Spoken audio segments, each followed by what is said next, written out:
Assalamualaikum warahmatullahi wabarakatuh. Sebelumnya perkenalkan, saya Dela Afrilia Fatmawati dengan nomor registrasi 15036262007. Di sini saya akan menjelaskan mengenai strategi dan sintaks pembelajaran Project Based Learning dalam mata pelajaran ilmu pertanahan di SMK. Selanjutnya, mata pelajaran yang diambil yaitu mata pelajaran ilmu pertanahan dengan kompetensi dasar mengoperasikan peralatan survei dan pemetaan. Yang pertama ada pengertian, ilmu ukur tanah adalah suatu ilmu yang mempelajari metode atau cara melakukan pengukuran objek atau unsur di permukaan bumi, baik dalam arah horizontal maupun arah vertikal. Pengukuran untuk menentukan koordinat atau posisi horizontal, titik di lapangan dinamakan pengukuran horizontal, sedangkan pengukuran untuk menentukan ketinggian atau posisi vertikal di titik lapangan dinamakan pengukuran tinggi. Sedangkan pengertian survei dan pemetaan tanah adalah satu kesatuan kerja saling melengkapi dan saling memberi manfaat bagi peningkatan penggunanya seperti keadaan fisik dan lingkungan lokasi survei, keadaan tanah, klasifikasi, dan interpretasi kemampuan lahan. Selanjutnya yang kedua yaitu tujuan survei dan pemetaan dalam pembelajaran ilmu ukur tanah. Yang pertama yaitu menerapkan bagaimana cara menentukan posisi sembarang bentuk yang berbeda di atas permukaan bumi. Kemudian yang kedua menentukan letak ketinggian atau elevasi segala sesuatu yang berbeda di atas atau di bawah suatu bidang yang berpedoman pada permukaan air laut rata-rata dan menentukan bentuk atau relief permukaan tanah beserta luasnya. Kemudian yang terakhir yaitu menentukan panjang, arah atau sudut dan koordinat suatu titik atau posisi dari titik lain yang terdapat pada permukaan bumi dan menghitung luas daerah yang telah dipetasi suatu areal. Selanjutnya yang ketiga yaitu ada cara mengoperasikan alat survei dan pemetaan. Yang pertama yaitu stel statif atau tripod dengan cara pedorkan ketiga skru pengunci kaki statif, angkat kepala statif setinggi dada si pengukur, buka ketiga kaki statif membentuk segitiga sama sisi dengan sudut 60 derajat, kemudian kontrol kedudukan permukaan kepala statif dengan pensil bulat agar memastikan posisi datar. Kemudian yaitu setel pesawat pada statif. Letakkan pesawat penyimpan data di atas kepala statif dan kunci dengan skru pengunci statif.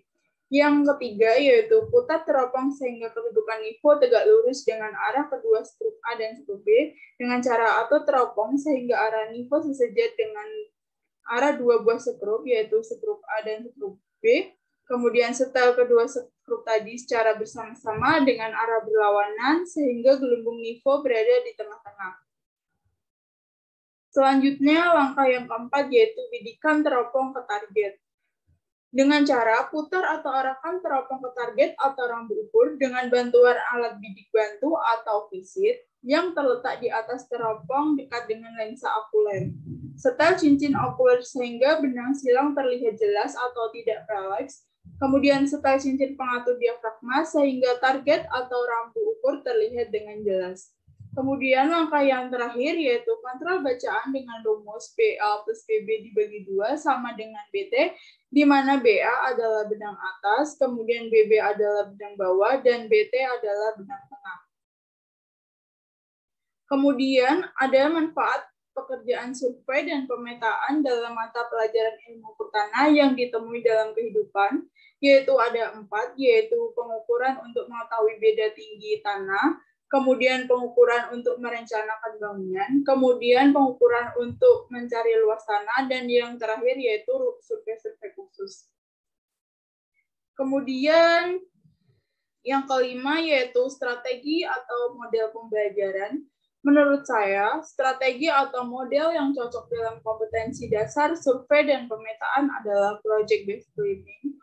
Sari dan Anggraini 2018 mengemukakan bahwa project-based learning ialah proses pembelajaran yang secara langsung melibatkan siswa untuk menghasilkan suatu proyek. Pembelajaran berbasis proyek dirancang untuk digunakan pada permasalahan kompleks yang diperlukan peserta didik dalam melakukan investigasi dan memahaminya. Pada pengoperasian peralatan survei dan pemetaan ini menggunakan model project-based learning karena adanya keterampilan pendidik dalam mengembangkan lingkungan pelatihan yang memungkinkan terjadinya pertukaran ide dan dialog secara terbuka antara pelatih dan peserta. Kemudian ada sintaks pembelajaran di mana terdiri dari fase atau tahap, aktivitas guru, dan aktivitas siswa. Yang pertama yaitu penentuan pertanyaan dasar, yaitu guru menyampaikan topik dan mengajukan pertanyaan bagaimana cara memecahkan masalah yang terjadi dalam melaksanakan praktik ukur tanah.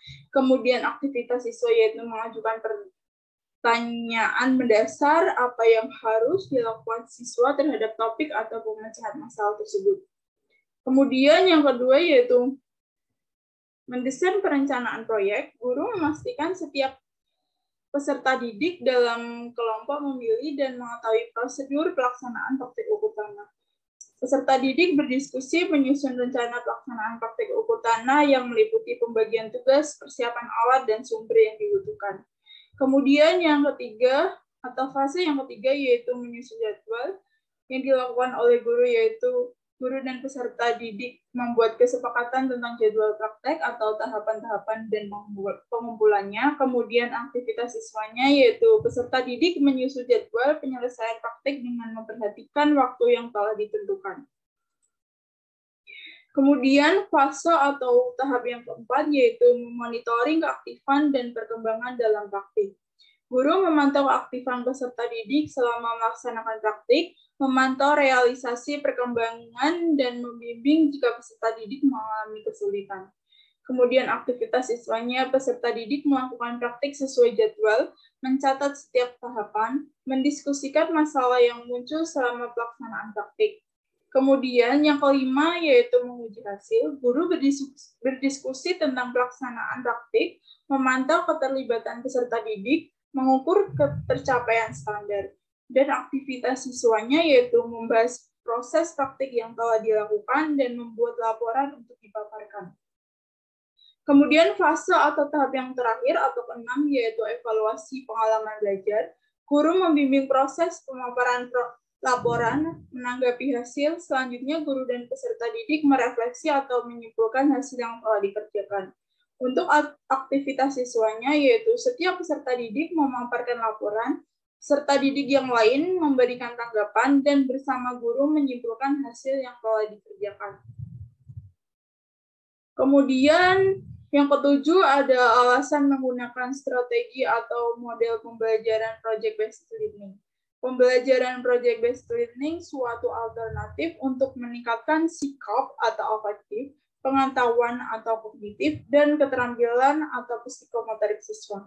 Selain itu, alasan dalam memilih project-based learning yaitu bahwa strategi pembelajaran ini menurut Afriyana 2016, di mana siswa harus membangun pengetahuan dan konten mereka sendiri dan mendemonstrasikan pemahaman baru melalui berbagai bentuk representasi. Mungkin itu saja yang dapat saya sampaikan, kurang lebihnya mohon maaf. Wassalamualaikum warahmatullahi wabarakatuh.